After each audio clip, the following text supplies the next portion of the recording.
మిత్రులారా, దేశ చరిత్రలో 77 సంవత్సరాల ఇండిపెండెంట్ చరిత్రలో ఏ రాష్ట్రంలో కూడా ఏ ముఖ్యమంత్రి కానీ మాజీ ముఖ్యమంత్రులు కానీ పార్టీ నాయకులు కానీ ఇలాంటి ఆలోచన రాలా. ప్రజాస్వామ్య దేశంలో ప్రజల యొక్క ఆలోచనలకి ఎన్నికల సందర్భంలో పార్టీ ఇచ్చే హామీలకి విరుగుండాలనేది ప్రతికి మనది ప్రజాస్వామ్య దేశం. ఎన్నికల సందర్భంలో ఇచ్చిన హామీని నిలబెట్టుకోలేకపోతే ఆ పార్టీలకి ఆ హామీలు ఇచ్చినటువంటి నాయకులకి ఉన్నటువంటి గౌరవం ఏంటి ఒక్కసారి మనం అందరం కూడా ఆలోచించాలి. చంద్రబాబు నాయుడు గారికి ఇది మొట్టమొదటిసారి కాదు. ఆయన ఎప్పుడు ముఖ్యమంత్రి అయినా కూడా ఆ ఎలక్షన్ సందర్భంలో ఆయన ప్రతిసారి బ్రహ్మాండమైనటువంటి హామీలు ఇస్తాడు. ముఖ్యమంత్రిగా ఎన్నికైన తర్వాత ఒక్క హామీలు కూడా నిలబెట్టుకోడు. ఆయన అలవాటు.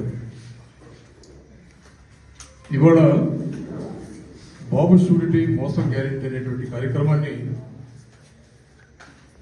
ఎన్నికల సందర్భంలో చంద్రబాబు నాయుడు గారు ఎలాంటి హామీలు ఇచ్చారు, ఎన్నికలు అయిపోయిన తర్వాత ఈ హామీలు నిలబెట్టుకోగలుగుతున్నాడు. ఆయన నిలబెట్టుకోలేకపోతే ప్రజల్లోకి తీసుకువెళ్ళాలి అనేటువంటి కార్యక్రమం ఈ కార్యక్రమం. భారతదేశ చరిత్రలో ఎవరో గతంలో చేసి ఉండవు. ఒక పార్టీ ఆ పార్టీ అధికారంలోకి వచ్చిన తర్వాత ఆ హామీ నిలబెట్టుకుందా లేదా అని గ్రామాల్లో ఉన్నటువంటి ఇంటింటికి వెళ్లి తిరిగి చెప్పడం అనే కార్యక్రమం మొట్టమొదటిసారిగా జగన్మోహన్ రెడ్డి గారు చేస్తారు. దీనికి చాలా చాలా ఇంపార్టెంట్ ఉంది కూడా. ఎందుకంటే ఈ ప్రభుత్వం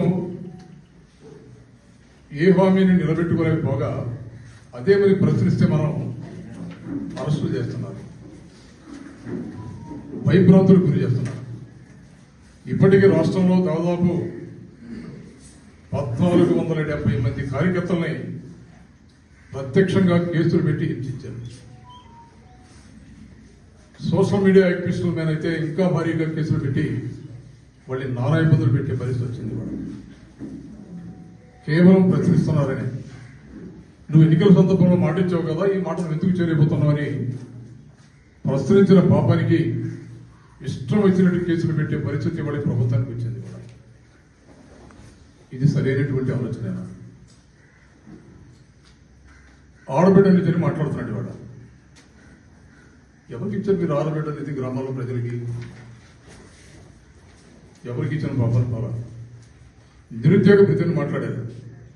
అంటే గ్రామాల్లో ఉన్నటువంటి చదువుకుని ఉద్యోగాలు లేకున్నటువంటి నిరుద్యోగులకి ఒక్కొక్కరికి 3,000 చొప్పున ఈ సంవత్సర కాలంలో 36,000 రూపాయలు ఒక్కొక్కరికి ఇవ్వాలి. దాదాపు 20 లక్షల మందికి ఇవ్వాలి. అది ఎప్పుడన్నా గ్రామంలో ఒక్కరికన్నా ఇచ్చారా? ఎవరికి ఇవ్వాలి.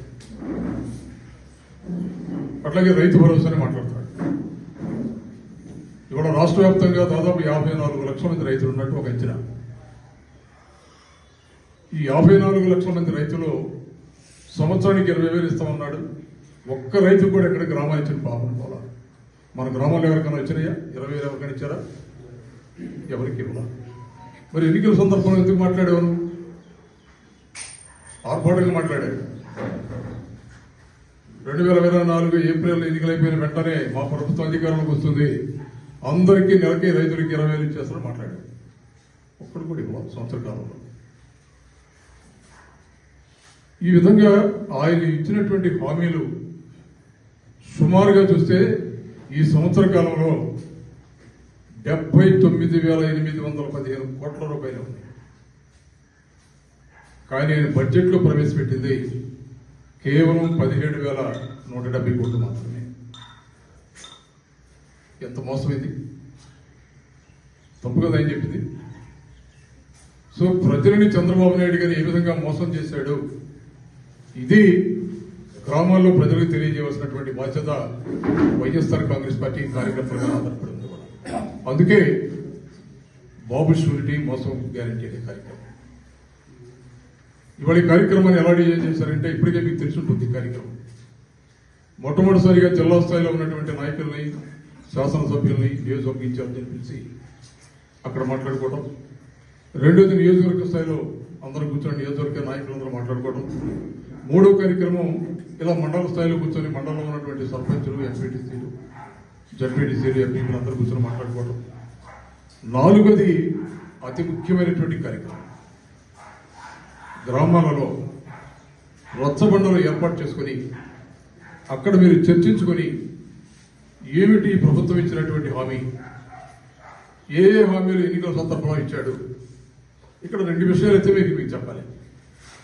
నాకు తెలిసి భారతదేశ చరిత్రలో ఏ రాజకీయ పార్టీ చేయనటువంటి దుస్సాహసం కూటమి చేసింది. ఒక ప్రతిజ్ఞా పత్రాన్ని 5 కోట్ల మంది ప్రజలకి ఇంటింటికి రిలీజ్ చేసిన చంద్రబాబు నాయుడు గారు. ఆ ప్రతిజ్ఞ ఏంటంటే బాబు షూరిటీ భవిష్యత్తు గ్యారంటీ అంటూ చంద్రబాబు నాయుడు అనే నేను బాబు షూరిటీ భవిష్యత్తు గ్యారంటీ కింద ఏ కార్యక్రమాలు అయితే మేము ప్రకటిస్తున్నామో ఇవన్నీ కూడా కూటమి ప్రభుత్వం అధికారంలోకి వచ్చిన తర్వాత తూచా తప్పకుండా త్రికరణ స్థితితో అమలు చేస్తాం అని ప్రతిజ్ఞ చేస్తున్నాను, ఇట్లు చంద్రబాబు నాయుడు గారు అని ఒక పత్రికా ప్రకటన పేపర్లో రిలీజ్ చేశారు అందరికీ. దానిలో ఆయన అన్నమాట ఏంటంటే వివక్షత లేని పరిపాలన చేస్తాను అని మాట్లాడారు. మనందరం చూసాం ఒక మాటను. మనం ఈ మధ్య అధికారుల సంవత్సరంలో ఆయన ఒక మాట మాట్లాడాడు.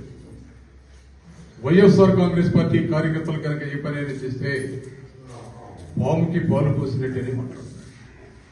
ఒక ముఖ్యమంత్రి 5 కోట్ల మంది ప్రజలకి నాయకత్వం ఇచ్చాల్సినటువంటి నాయకుడు, బాధ్యతాయుతంగా మాట్లాడవలసినటువంటి వ్యక్తి రాజ్యాంగబద్ధంగా ప్రమాణం చేసి రాష్ట్రంలో ప్రజలందరినీ సమానంగా చూస్తాను, రాగద్వేషాలకు అతీతంగా పరిపాలన చేస్తానని మాట్లాడినటువంటి వ్యక్తి మాట్లాడి మాటలు విన మీ ఆలోచన ఎలా ఉంది? ఒక్క విషయాన్ని చంద్రబాబు నాయుడు గారు గుర్తుపెట్టుకోవాలి. రాష్ట్రంలో ఎన్నికల సందర్భంలో తెలుగుదేశం పార్టీకి వచ్చిన ఓట్లు మొత్తం రాష్ట్ర వ్యాప్తంగా 1,53,00,000 ఓట్లు మాత్రమే. అదే వైఎస్ఆర్ కాంగ్రెస్ పార్టీకి వచ్చిన ఓట్లు 1,33,00,000. 40% ఓట్లు మాకు ఇచ్చాయి. అంటే ఈ 40% ఓట్లు వచ్చినటువంటి వ్యక్తులు ఈ రాష్ట్రంలో ప్రజలు కాదా? అంటే చంద్రబాబు నాయుడు గారు ఆలోచన ఎలా ఉందనేది దీన్ని బట్టి మనకు అర్థమవుతుంది. ఎంత దుష్ట పరిపాలన ఆయన చేస్తున్నాడన్న సంగతి దీన్ని బట్టి మనకు అర్థమవుతుంది. మరో ముఖ్య విషయం కూడా మనకు తెలియాలి. బాండ్లు రిలీజ్ చేశాడు ఆయన. ఆ బాండ్లు ఎన్నికల సందర్భంలో ఎందుకు రిలీజ్ చేశారంటే గడిచిన ఎన్నికల్లో కూడా ఈయన ఎలాంటి హామీలు ఇచ్చి రాష్ట్రంలో ప్రజలందరినీ మోసం చేశాడు కాబట్టి ప్రజలు నమ్మరేమో అని భయంతో బాండ్లు పెట్టి బాండ్లు రిలీజ్ చేశాడు. ఆ బాండ్లలో కూడా చంద్రబాబు నాయుడు గారు, పవన్ కళ్యాణ్ ఇద్దరు సంతకాలు పెట్టారు. అధికారంలోకి వస్తే ఏదైతే ఎన్నికల సందర్భంలో మేము హామీ ఇస్తామో ఆ హామీలన్నీ కూడా తూచా తప్పకుండా అమలు చేస్తాం అని ఇట్లు చంద్రబాబు నాయుడు, ఇట్లు పవన్ కళ్యాణ్ ఇద్దరు కూడా సంతకాలు పెట్టారు. ఎంత అభద్రతా భావం ఉందో ఆయనకి ఆ రోజున. సరే, దురదృష్టం, కారణాలు ఏమైనా కావచ్చు, కానీ ప్రభుత్వాన్ని ఏర్పాటు చేశారు. ఏర్పాటు చేసినప్పుడు రకరకాలుగా ఎన్నికల సందర్భంలో ఏం మాట్లాడాడు?